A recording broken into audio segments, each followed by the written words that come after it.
was the money borrowed? Was this money used for the intended purpose? I believe this document should be readily available with the Auditor General. Instead of Ruto doing the needful, he comes up with some unconstitutional task force. People, the unity you see between the political class against Kenyans is because they are all, and I mean all, guilty and want their ills covered. The battle we are fighting is a battle between the future of Kenya versus the status quo. Secondly, today, this regime is possessed with class divisions. It used to be dynasty versus hustler. Then we moved from working class versus Jokali. That was the period of housing levy. Today, I'm amazed to see them pulling the gender card on the quarry of death victims. Remember, the quarry of death victims is just a few meters away from a police post. Woe unto us, we wake up to the news of all those the policemen who are manning the quarry police post, they have all been transferred. And Ruto pretends to be wondering why Kenyans are angry. These transfers is a classic example of what angers Kenya.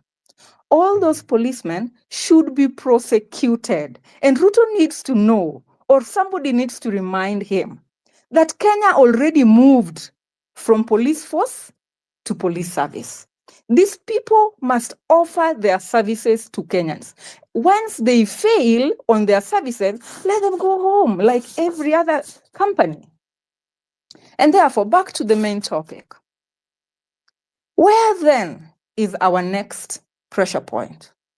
Aside, somebody had suggested sitting peacefully on the main streets. And therefore, aside peaceful sitting on our main streets, I would therefore suggest all of us in this forum, plus our friends wherever they are, whether you are in the diaspora or you are in the Kenyan soil, can we all take time and write emails to ICC with videos and photos of those massacred? Can we just agree that on Tuesday, as people will be marching to send Ruto home, on Tuesday, as we go on the street, that Monday evening, just before the dawn of Tuesday, we all write to ICC with the videos and photos of the exact things or massacre that is happening in Kenya. That would be my next pressure point. Thank you. Thanks so much, Nyara Duen, for your submission. So let's go to Komwanza, Felix, and Joseph. And I'd really like to apologize to all those who are requesting for the mic, because we might not be able to admit you due to time constraints, but we'll be holding these spaces. We are going to admit you the next time. So sorry about that. Felix and Joseph, and then Komwanza in that order. 2 minutes each, guys, so that at least we have for the main speakers, we have at least 20 minutes where they can finalize. Felix, can you hear me? Okay. Joseph?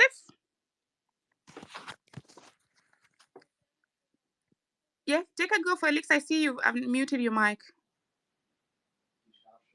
Hillary, can you hear Felix? No, I can't hear anybody. Okay. Joseph? Okay. Komwanza? Thank you, Marge. Thank you, the panel and all listeners. I'll go straight to the point. Now, one, the conversation here and the people faulting the Constitution reminded me of a paper that was written by Professor Okoth Ogendo, Constitution Without Constitutionalism, the African Paradox. And when you read that paper, the takeaway usually is that you cannot legislate away bad manners. We have a cultural problem. People steal, The politicians come to us during every election cycle. They give us handouts and we vote them to power. That's a cultural problem. I think there needs to be reflection on our part as the populace and, of course, the political class, because really we cannot legislate that habit away. In fact, when you go to the UK, Britain does not have a unified one document that they call a constitution, but one of the most organized societies. Now, to the main point here, what's the next pressure point? You realize that the president has dissolved his entire cabinet, including the attorney general. The president needs the attorney general because every decision I think he'll be making after tomorrow that does not have the input, especially if it has anything directly relating or ancillary to the law, then that decision can always be challenged in court because the attorney general is the principal legal advisor to the president. Number two, we see what happened to Farah Maalim when he seemed sympathetic of the regime and what they're doing. People followed him to a hotel where he was in Mombasa and they made him stay there uncomfortable. You see what happened to Osama Otero. When the president will need to constitute a new cabinet, I think if we pile enough pressure on Parliament, on him, and on each one of us, he may lack anybody to serve in his cabinet. Because people would be afraid of being tainted. When you read the 48 Laws of Power, law number 10, it says that avoid the unhappy and the unlucky. If we do not have anybody serving in his cabinet and the president is isolated, then I think over time pressure will mount and the president may have to step down. Thank you so much, and God bless all of us. Thanks, Kamwanza.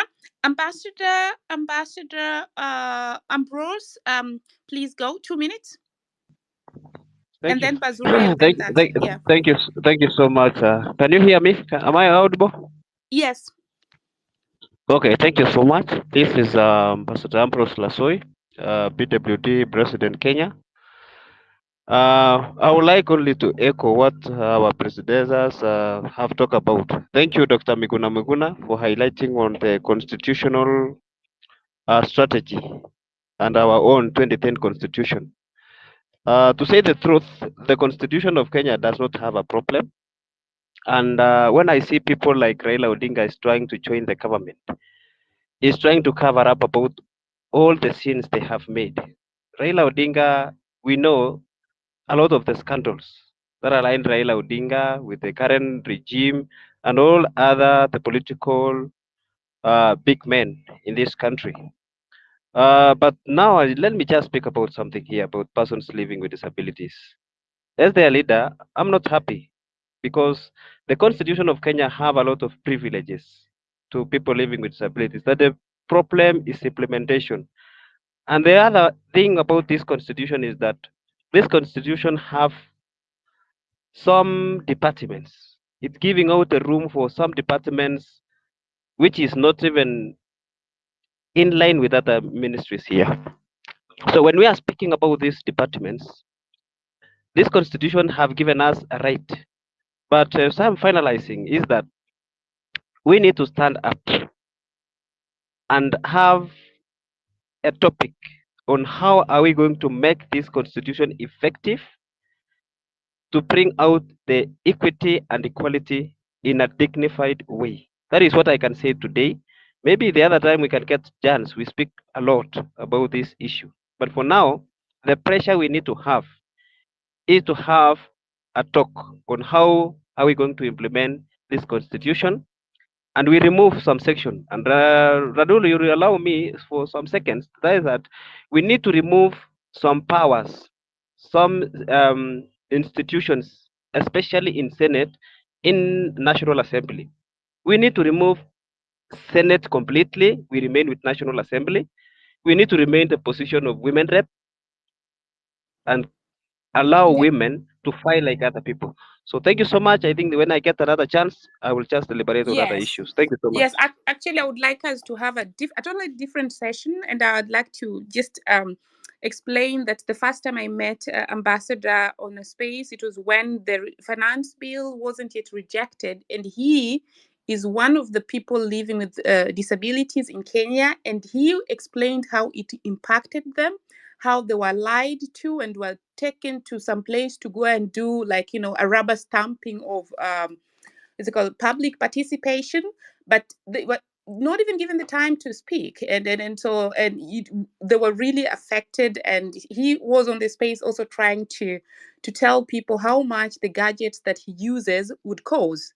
But if you turn around, what he was actually trying to say, he was telling us how the poor cannot access these things. So if you're in here and working with people with disabilities back home in Kenya, do get connected to him, and let's also try to see how our government can also protect the vulnerable, because it cannot be that everyone is really under is really under pressure, and the vulnerable ones are also put under more pressure. Bazuri, 2 minutes, and then the speakers are going to close. Thank you so much, Marge, and I hope you can hear me. First of all, is to join the others in condoling with those that have lost their lives and the families that are agonizing at the moment, looking for their kins and they can't find them. I never thought in 2024 we would be talking about things that were done in 1900s. It is backward, and we cannot continue business as usual. And therefore, I want to be very, very uh, aware that the group of people that have been speaking here have spoken and have said a lot of things that most of them not new at all. These are things that we have been agitating for, and it is now time to action line, to go to the field and make sure that all the talks that we've made, all the things that we've been wishing to do, the time has come. We've talked enough, we have strategized enough, and we cannot continue now using our mouths. We now have to use what now need to be done next. And I want to also acknowledge and thank the movement, the Generation Z. I might be their cousin or maybe in between there, but I want to say that when the idea comes, nobody can stop it, and this is where we are at now. The weak point here and the pressure that we must continue putting on is that we must not even entertain an idea that would say, let us go sit with what, sit say with what. We are now talking. We are the people who want to shape this country and how we want it to go. We've been told so many things, and people have been told nyinyi ni viongozi wa kesho. Kesho is an abstract thing that we never know and we will never want to think about in terms of leadership. We are going to lead it today and forever. I therefore want to submit that the constitution that we do have, as many people have talked about, is very progressive, but people who have been given mandate and responsibilities to implement and to make sure that things within that constitution gives Kenya a new dawn have failed us. Then it therefore calls me to say this. First of all, anything that is presidential appointee as of now should go home completely, because it has failed to work. President has Ruto made sure that the cabinet went home. He should also be preparing to go home as well, because he has no business to do in Kenya, to be honest. And Kenya is not less, or it does not lack in any way capacity people who can lead it with integrity in so many ways. So cabinet's home. The next, I think, should be anybody who is appointed home, and no dialogue whatsoever. Anybody thinking that we can go for a dialogue is doomed, because we cannot do that. And lastly, as I conclude, is that, as General said, the people in the diaspora, you have you have a responsibility to play the safety net, and we cannot at any point afford to even think that we cannot do without you people. We do need you, and we need you to be at the forefront, and we need you to, keep safe the data that we are collecting, all the materials that we are likely to be using going forward. We will need you to be with us, side by side, not anybody behind anybody. No time for that. And lastly, March, thank you so much for organizing the space with Hillary and Neto. And I hope life will be great moving forward. I am looking forward to a better Kenya where mtoto wa masikini atakuwa anajivunia kuwa Mkenya, si kuvumilia kuwa Mkenya. Time has come, we must change our ways of doing things. Thank you so much, Maj. Thanks so much. Dr. Kimani. Now we're going to the closing session. So I will begin with Dr. Mkawazi. Mkawasi. Yes, I'm sorry for butchering your name. And so, one question I have to every speaker as they finish off, I'm of the opinion that I know people have a right to do what they want to do or suggest what they want to do, but I have a feeling that if somebody is suggesting, implementing something at the county level, then these are actually people who are distracting from the movement of the current ruling party that we have, which is the national party. If you could also just spend 30 seconds on that as you submit your closing remarks. Over to you, Dr. Thank you very much, Maj.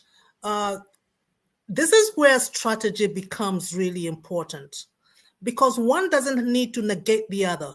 One action doesn't need to negate the other as long as you're clear on mission.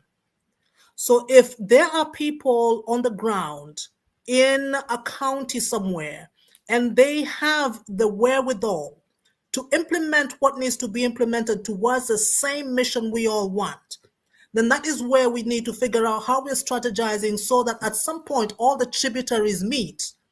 And that is why I was saying, right now, take your time to solidify your strategies, to figure out your structures, so that when you have different groups in different places and in the counties, it's possible to actually have a staying on mission kind of approach. I don't think there's anything wrong with that personally, with somebody deciding somewhere in Garissa or Kisumu or wherever, deciding that they want to take action on the ground. That is fine for me, as long as your mission is clear for everybody and your strategy is clear. Thank you. Thanks. Do you have more on closing remarks, or shall we proceed to the next? Because we're closing now. Yeah. Oh, okay. Yes, Still me? with your closing remarks. Yeah. Okay. Yeah.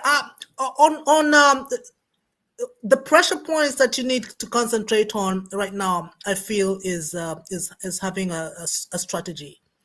And as you work on your strategies, I have said this to other people, create that war chest, because you're going to need it. You guys on the ground are going to need it. There are those of us who are far away, but who are able to be completely useful to the revolution from wherever we are.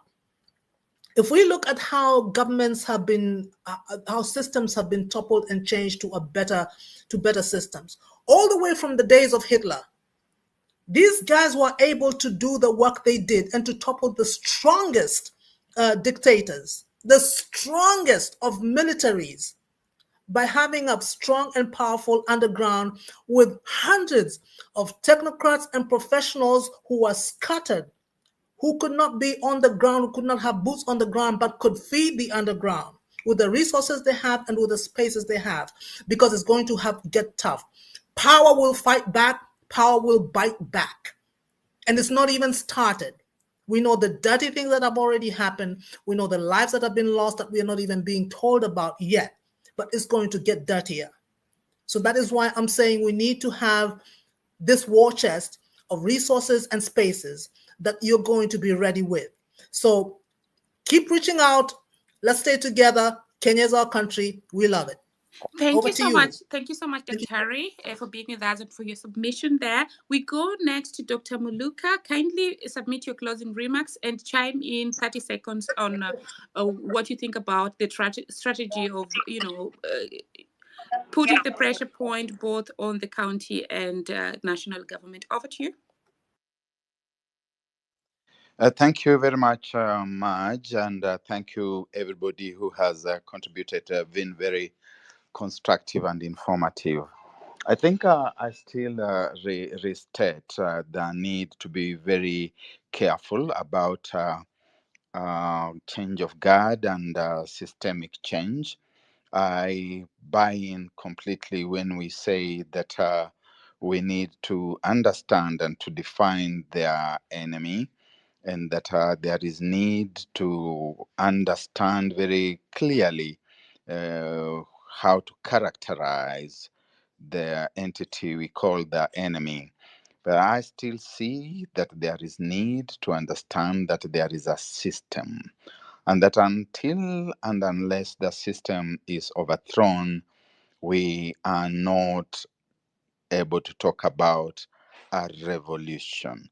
And therefore, forward looking strategies by the Gen Z, by Kenyans, progressive minds, it should be about the overthrow of the system, of a decadent system, certainly dealing with the individuals who drive that system, but not being satisfied. For example, we have taken some palliative joy out of the fact that the cabinet secretaries have been dismissed. Those are just custodians.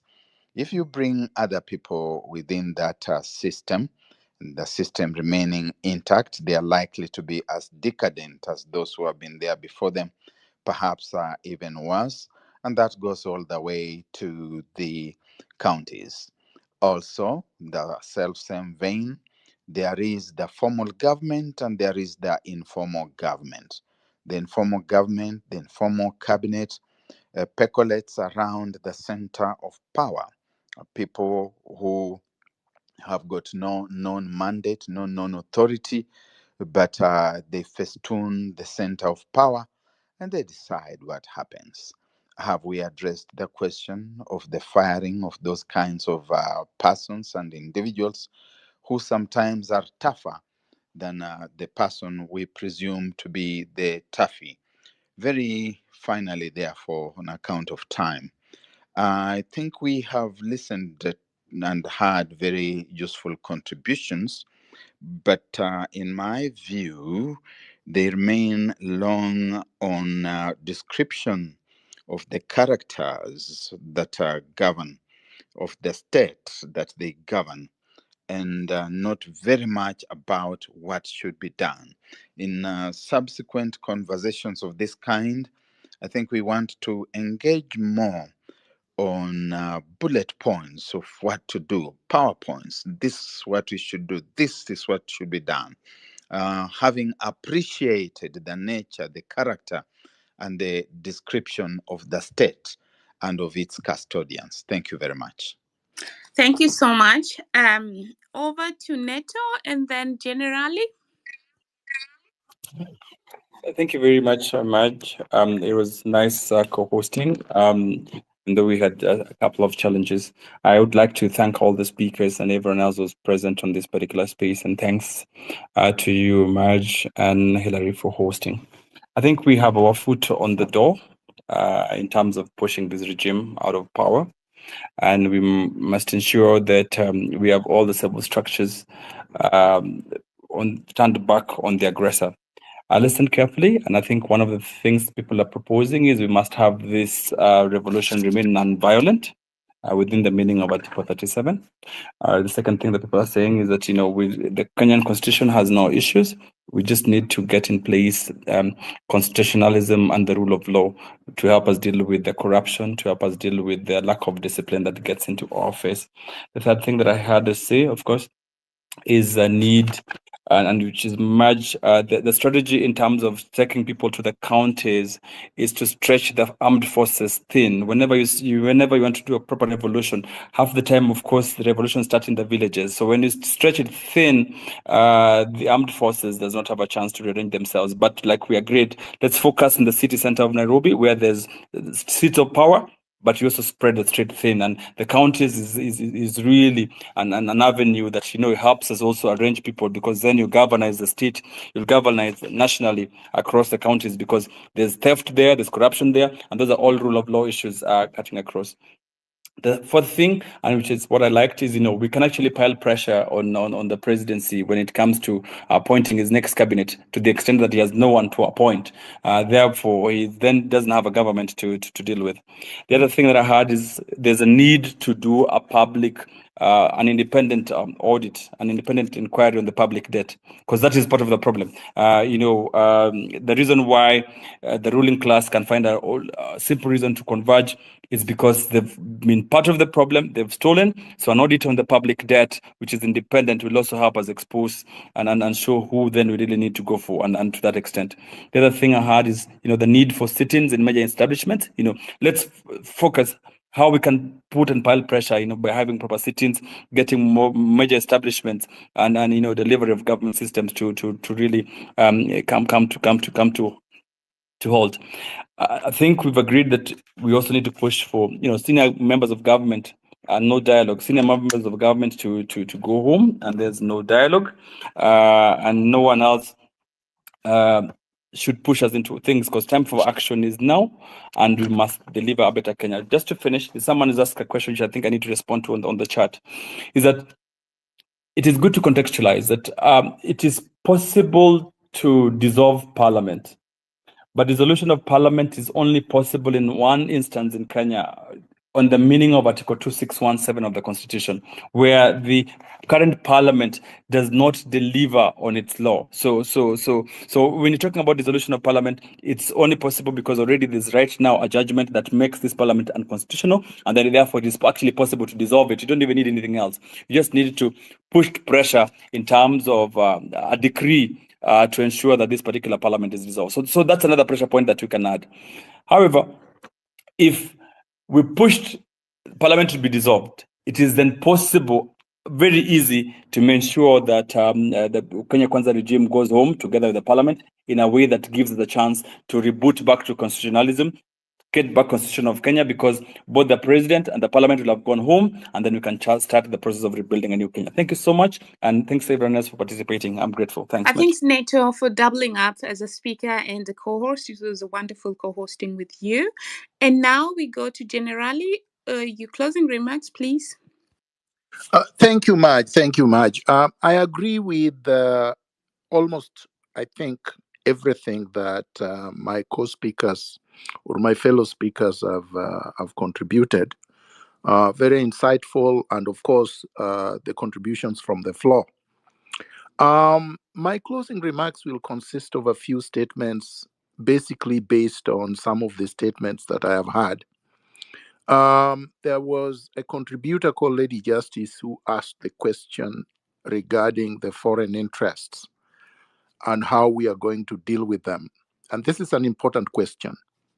And my answer is historical and basically revolutionary history. Many of you will recall the person I call the African, the captain or the champion of African revolution, the only one that I think made contributions that left absolutely no negative mark. And that is Thomas Sankara. When Thomas Sankara came to power in Burkina Faso, then Upper Volta, the country was in tatters. It was poor, foods insecure, malnutrition, mortality rates of children very high. It was a basket case. And in 4 years, not only did Thomas Sankara address the issue of foreign debt, foreign interests, imperialist interference, child mortality rate, food insecurity, unemployment, security itself, eliminated corruption, and made governance be pro-people in Burkina Faso.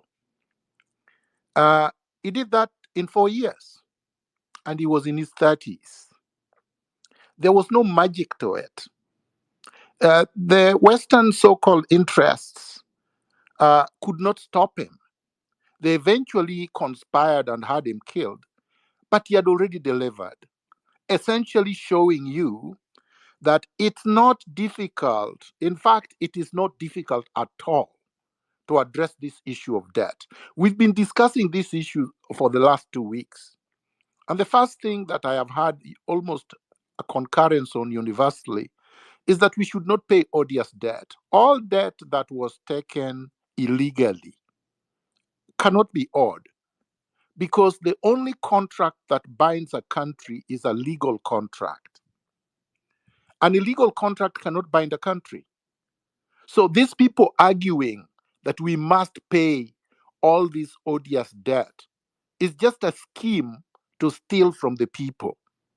We can tell IMF that we are not paying odious debt, and there is nowhere they can take us.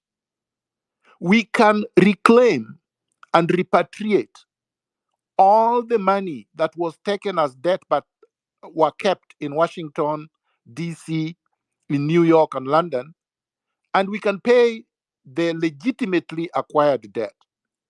Then we can close up the offices of the IMF and the World Bank. The world will not come to an end. There are countries where they don't operate. The world did not come to an end. The world has not come to an end in Russia. The world has not come to an end in Eritrea. The world has not come to an end in Rwanda. In fact, Rwanda is thriving, even though Rwanda refused to pay a lot of those odious debt. In fact, all of them. So all we need are leaders that have a firm grasp of ideology, who have a commitment to working for their people, and who have integrity. And this problem will be gone. So let us not worry and waste time and think too much about the Western interests. These people will not be able to do anything. You know, somebody reminded me of what was said. Was it Amilcar Cabral or was it Che Guevara?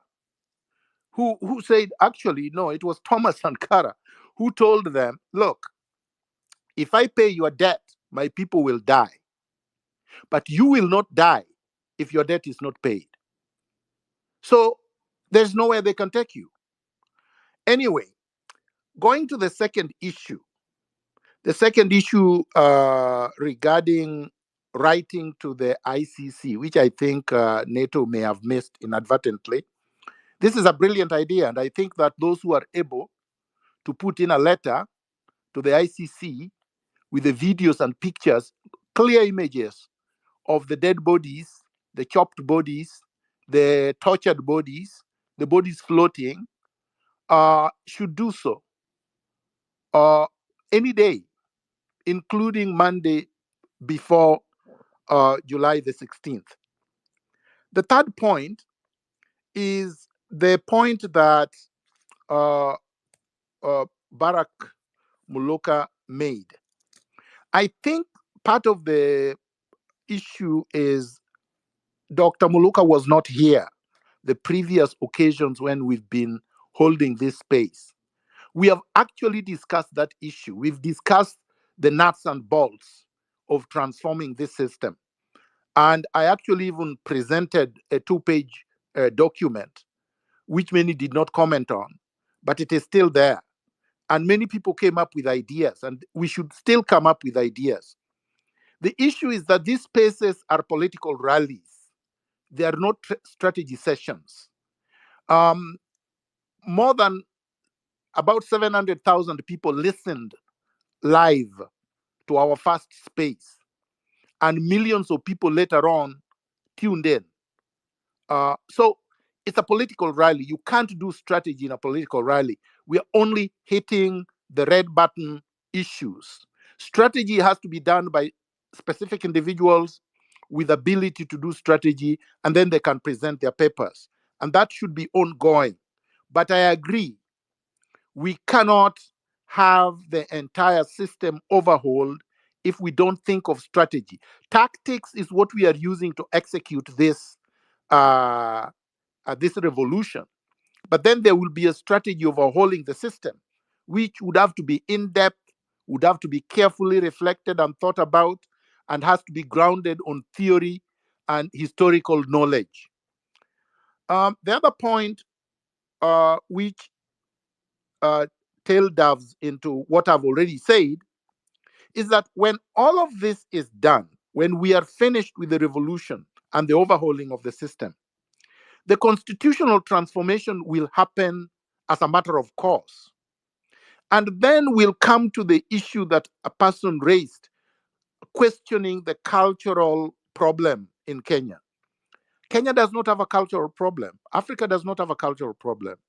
The problem of begging or handout is not a cultural problem. It is a problem that is material. It's caused by pauperization.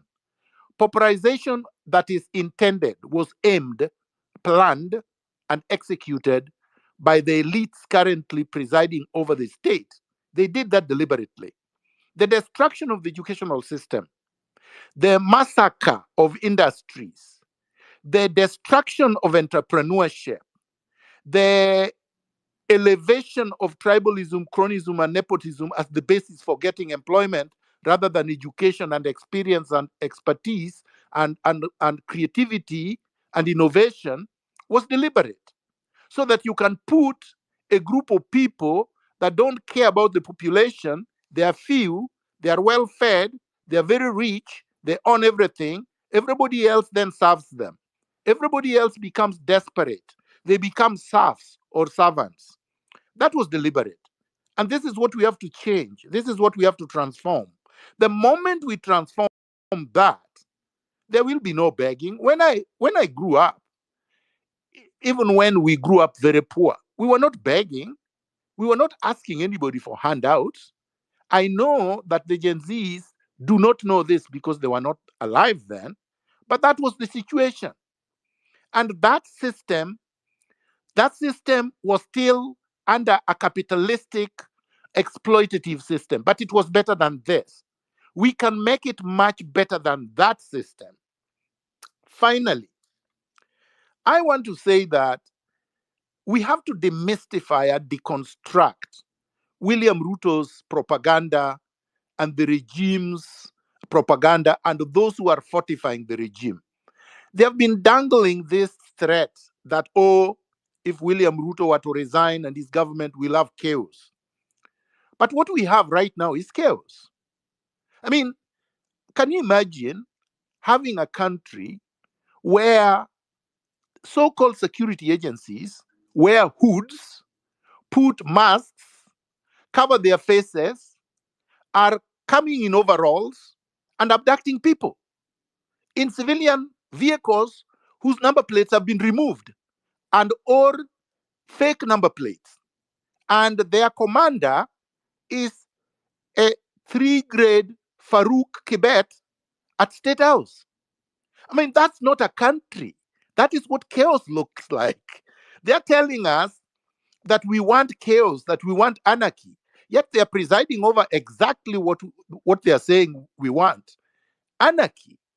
What country, what normal country have decapitated women thrown into quarries near a police station? If that is not chaos, I don't know what chaos means. If this is not anarchy, I don't know what anarchy looks like. We have police officers and snipers whose images have been shared, whose telephone numbers have been shared. And some of them continue to say to the people calling them that, oh, I'm sorry I did not shoot you. When they are asked, why did you shoot those unarmed civilians protesting near parliament? The guy says, I'm sorry I did not shoot you. This guy is known. His name is known. His telephone number is known. He has not been arrested. Koome has not been arrested. Bungei has not been arrested. The guys at State House purporting to be Security advisors have not been arrested. So William Ruto does not have a constitutional right to torture. He does not have a constitutional right to abduct. He does not have a constitutional right to murder. He does not have a constitutional right to set up a cabinet made up of 2 communities or 3 or 4, which is what his face of Kenya looked like. He does not have a constitutional right to appoint 52 PSS from 3 communities, for example. I mean, everything the man has done for 2 years is unconstitutional. The Constitution is very clear about how you are supposed to govern.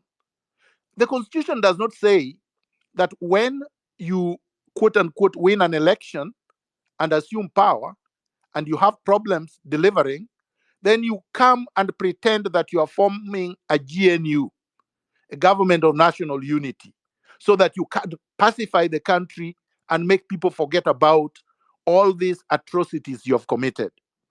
So, in other words, in summary, what I am saying is that there is absolutely nothing unconstitutional that we are seeking.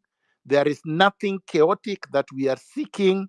There is no anarchy that we are seeking.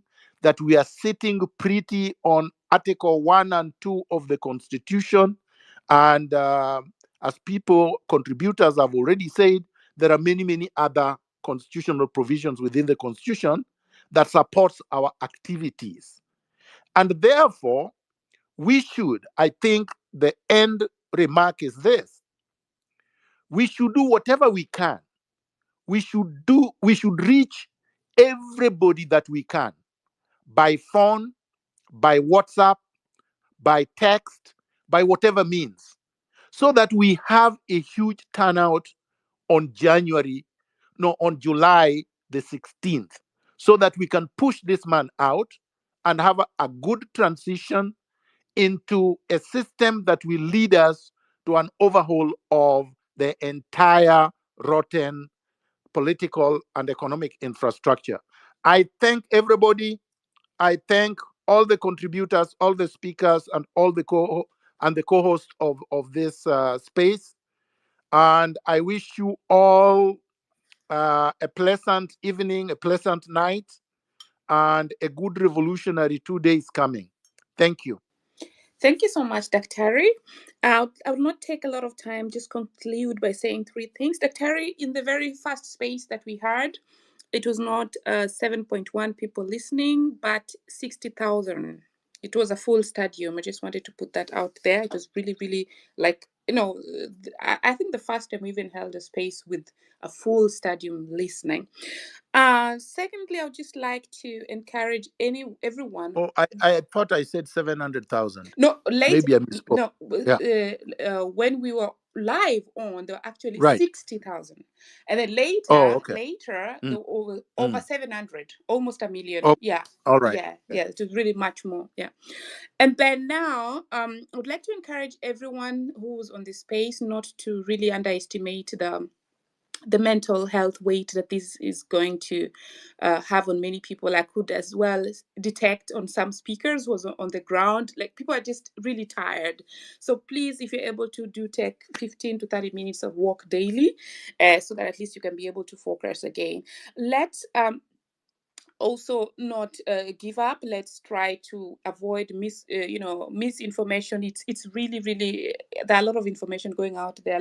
Please, before you respond, just try to synthesize, try to ask yourself if this is true or not. Lastly, we're going to, because there was a lot of support from the diaspora, but when they were just holding demonstrations, they don't want to be only doing that, but they want to also have their right to voting given to them, because currently we have less voting centers in the whole diaspora, and it is in the constitution, but the IEBC has decided to interpret it differently. And so next week we're going to have a session whereby we're going to dissect on how diaspora rights can be improved, and in a way that they make all the embassies and missions abroad polling and voting decision, that way we're able to help more if we are 4 million, at least 4 million registered vote, because at the moment we're only 10,000 voters, and the government just tends to look at us as ATMs, and so we want to be helping on both ends. And that having been said, I give the mic to the host. Hilary, over to you as we finalize. Oh, thank you so much, Maj. Thank you so much, Neto. Thank you so much, Dr. Miguna Miguna, Buka, Mukawasi, Dr. Barak, Tabitha, and all the speakers and all the listeners and everybody who chime in today. It was amazing, amazing conversation that we have. But I want to assure you that this is just the beginning of the pressure point that we want to move forward as we go along and keep it alive. Follow each other all the time so that you can see when our the next session is coming in. We want to appreciate your presence always and also your contribution. We have a lot of feedback that we're getting. We're gonna read them later, and we'll make sure that we give you feedback. Keep alive and keep it always in this space. And on Tuesday, you know what is coming in, and also we are thinking that we will have a conversation, God willing. But at the same time, our pressure point is just we need a better governance, and also make sure that things runs well and going according to the policies and the constitution of our country, and to keep our country safe, to keep our country always number one. Thank you so much, guys. May God bless you and see you. Those who are gonna sleep, have a blessed night. Those who are waking up, have a good morning. Sorry, Hilary. If there's somebody in here in the UK people are demonstrating on the 16th also in London.